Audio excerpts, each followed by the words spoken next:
എന്നോട് പല അമ്മമാരും പലപ്പോഴായിട്ട് ചോദിച്ചിട്ടുള്ള ഒരു ചോദ്യമാണ് കുഞ്ഞിന്റെ ബോട്ടിൽസും പമ്പ് പാർട്സ് ഒക്കെ എങ്ങനെയാണ് ക്ലീൻ ചെയ്യുന്നത്. ന്യൂ ബോൺ ബേബീസിന് ഇമ്മ്യൂണിറ്റി കംപ്ലീറ്റ്ലി ഡെവലപ്പ് ആയിട്ടില്ലാത്തതുകൊണ്ട് അവർക്ക് ഇൻഫെക്ഷൻസ് വരാൻ ചാൻസ് കൂടുതലാണ്. അതുകൊണ്ട് തന്നെ അവർക്ക് യൂസ് ചെയ്യുന്ന feeding accessories, bottles, pump parts എല്ലാം വളരെ സുരക്ഷിതമായിട്ട് വേണം യൂസ് ചെയ്യാൻ. എന്റെ ബേബിയുടെ ഫീഡിംഗ് ബോട്ടിൽസും എന്റെ പമ്പ് പാർട്സ് എല്ലാം ഞാൻ എങ്ങനെയാണ് ക്ലീൻ ആൻഡ് സ്റ്റെറിലൈസ് ചെയ്യുന്നത് നിങ്ങളെ കാണിച്ചു തരാം.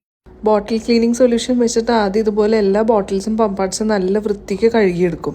ബോട്ടിലിന്റെ ഉൾവശവും നിപ്പിൾസും പമ്പ് പാർട്സിന്റെ കോർണേഴ്സ് എല്ലാം നല്ലപോലെ ഇതുപോലെ ബ്രഷ് വെച്ചിട്ടാണ് തേച്ച് കഴുകിയെടുക്കുന്നത്. ബം ടു ക്രാഡിലിന്റെ ബോട്ടിൽ സ്റ്റെറിലൈസർ ആണ് ഞാൻ യൂസ് ചെയ്യുന്നത്. ഇതിൽ തന്നിരിക്കുന്ന മാർക്കിങ്ങിന്റെ അത്രയും വെള്ളം ഒഴിച്ചിട്ട് റാക്ക് വെച്ച് നമ്മൾ ആദ്യം ക്ലീൻ ആക്കി വെച്ച ബോട്ടിൽസ് എല്ലാം അടക്കി വെക്കും. നേരത്തെ വെള്ളത്തിലിട്ട് തിളപ്പിക്കുമ്പോൾ മിക്കപ്പോഴും സ്റ്റൗ ഓഫ് ചെയ്യാൻ മറന്നുപോയി ഓവർ ഹീറ്റ് ആവും. അങ്ങനെ വരുമ്പോൾ ബോട്ടിൽസിന്റെ ക്വാളിറ്റി നഷ്ടപ്പെടും, പമ്പ് പാർട്സും വേഗം ചീത്തയായി പോകും. ഇതിന്റെ കൂടെ വരുന്ന റിമോട്ടിൽ നമ്മൾ ഈ സ്റ്റീം ഓപ്ഷൻ പ്രസ് ചെയ്തിട്ട് 5 മിനിറ്റ്സിലേക്ക് 100 ഡിഗ്രി സെൽഷ്യസിലാണ് ഇത് വെക്കാറ്. 5 മിനിറ്റിൽ കറക്റ്റ് സ്റ്റെറിലൈസ് ആയി കിട്ടുകയും ചെയ്യും, ഓവർ ഹീറ്റ് ആവുന്ന ഒരു ടെൻഷനും ഇല്ല. ഇതിന് മൊത്തം 6 ഫംഗ്ഷൻ ഉണ്ട്. ഞാൻ ബ്രസ്റ്റ് മിൽക്ക് ഫ്രോസൺ ആയിട്ടുള്ളത് തോ ചെയ്യാനും പാല് ചൂടാക്കാനും ഒക്കെ ഇത് ഉപയോഗിക്കാറുണ്ട്. അതുപോലെ സോളിഡ്സ് കൊടുക്കാൻ തുടങ്ങുമ്പോൾ കുഞ്ഞിന്റെ ഫുഡ് സ്റ്റീം ചെയ്യാനും ഒക്കെ ഇത് യൂസ് ചെയ്യാം. 5 മിനിറ്റ് കഴിയുമ്പോൾ തന്നെ ഓഫ് ആവും. സ്റ്റെറിലൈസ് ചെയ്ത് കഴിയുമ്പോൾ ഇതുപോലെ ഡ്രയർ റാക്കിലാക്കിയിട്ട് ഉണങ്ങാൻ വേണ്ടിയിട്ട് എടുത്തു വെക്കും.